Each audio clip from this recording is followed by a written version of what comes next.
Marvin Marshall, The Discipline Without Stress, the Raising Responsibility Model. Marvin Marshall is an administrator, international speaker, and author who shows how to promote responsibility in learning using non-coercive approaches. He developed the Raising Responsibility system and authored the Discipline Without Stress teaching model. His mission is influencing educators away from using external manipulative approaches to using more powerful internal approaches to promote responsibility in learning, to increase effectiveness, improve relationships, and reduce stress in the classroom. Discipline Without Stress focuses on promoting responsibility rather than obedience, which too often results in resistance and resentment. Obedience doesn't create desire.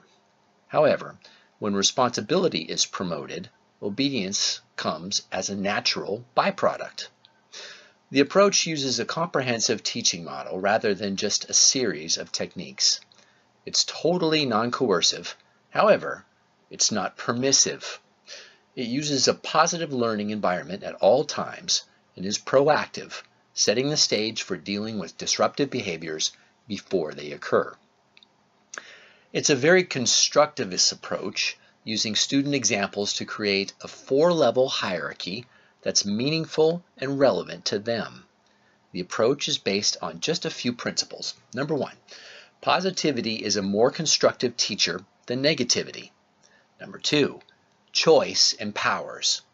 Number 3, self-evaluation is essential for lasting improvement.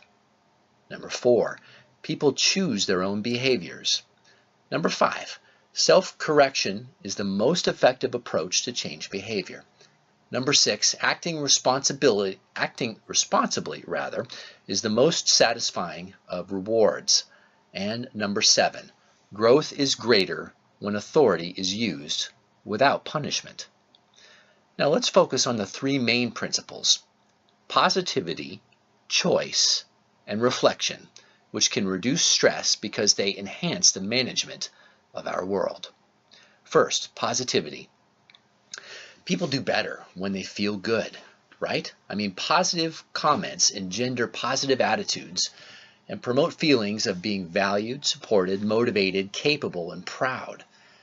Consequences are usually imposed, which is the prime reason why they're perceived negatively and don't change the way a person wants to behave. Instead of consequences, we may use contingencies. Contingencies place the responsibilities on the students rather than the adult where it belongs. The difference between a consequence and a contingency may look like this. A consequence: if your work is not finished, you're not going. A contingency: sure, you can go just as soon as your work is finished. You see the difference? The message and the emotional effect are very different. Choice.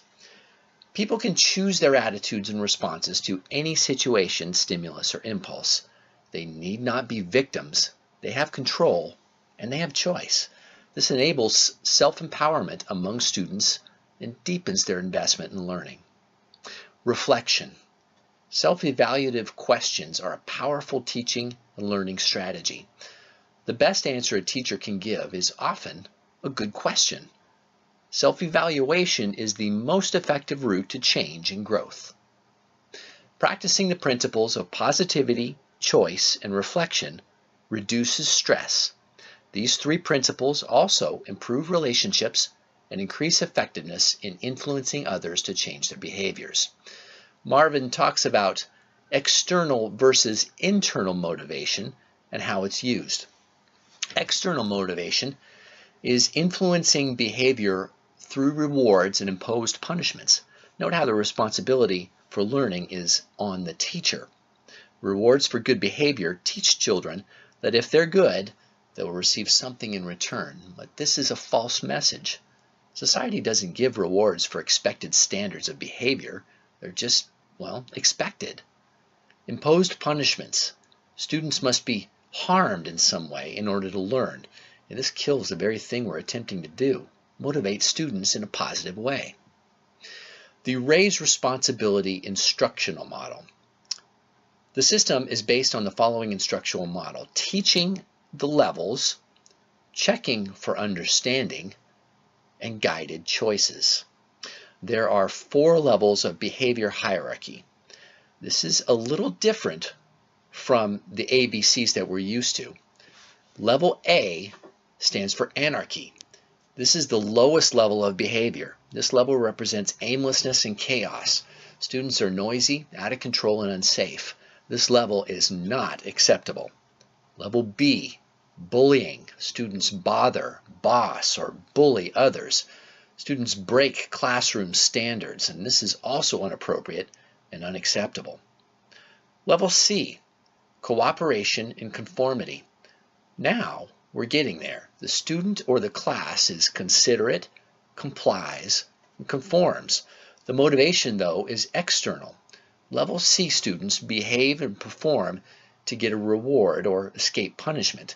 They may only be motivated if the teacher is watching or grading. And finally, level D, democracy. This is our highest level. This is what we strive for.